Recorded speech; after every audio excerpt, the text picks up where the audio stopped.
Belkowitz, President and CEO of Intelligent Concrete. And I'm David Harris. I'm the Principal Engineer for Intelligent Concrete. And this is Concrete Tree Week. David, what is your tree today? I think I'm going to pick the catalpa tree, which is a tree we see a lot back east. Has a pretty bloom, see it in yards.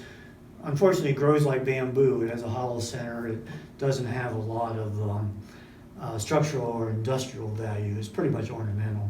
Oh, but it's pretty. Yeah, it's pretty. I love it. It has great big leaves, like an elephant ear. And when I was a kid, we used to wear those like a hat. I love that. That's fun. So today we have a question that we will be fielding. Yes, and this is a follow-up question from your content on why the splitting tensile test is literally the worst test in the world unless you're moving churches. And David, the question is, if it's such a bad test, why is it referred to throughout the world?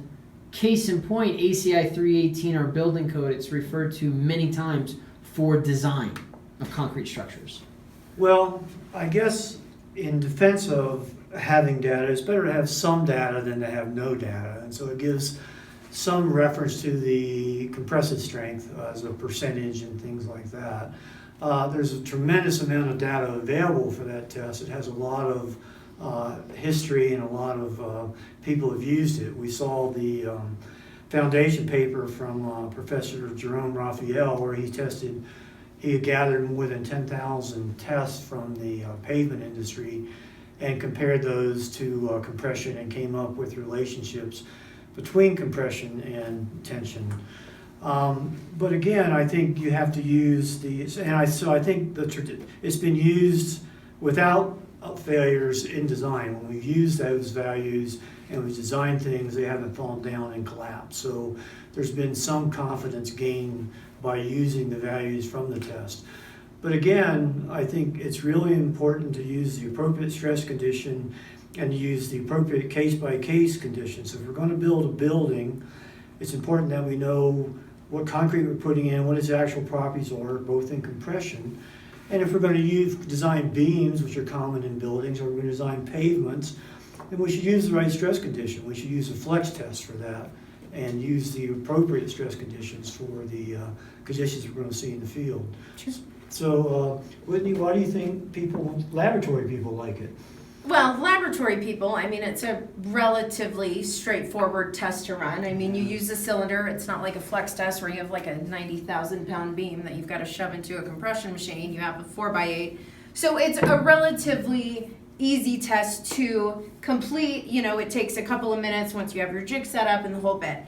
That being said, I don't think it's giving terribly relevant data. You know, we discussed in the last video, when you're doing compression, you're squishing it, and tension really should be the opposite, you know, the force going in the opposite way, not the concrete beam lying on its side. I get that you're putting a point load on it, but you're still squishing. So it's just, I don't really see it as a tension test. You're evaluating it in a different manner, and you're getting some data, like you said, and, you know, some data is good, but yeah. Is it truly giving you some sort of tensile data? I think that's a good point. And if you look at Timoshenko's theory of elasticity, where he derives an expression that we're familiar with in the standard, if you put a line load on, you get the Poisson's ratio effect, you get the tension in this direction.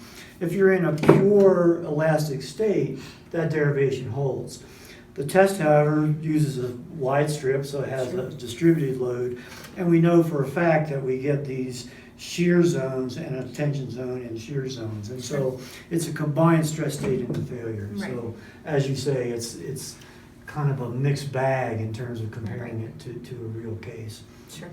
So I guess those are my comments. Yeah, agreed. And mine as well. So. Okay, so Anyways, thank you so much for joining. If you have any other questions, please put them below.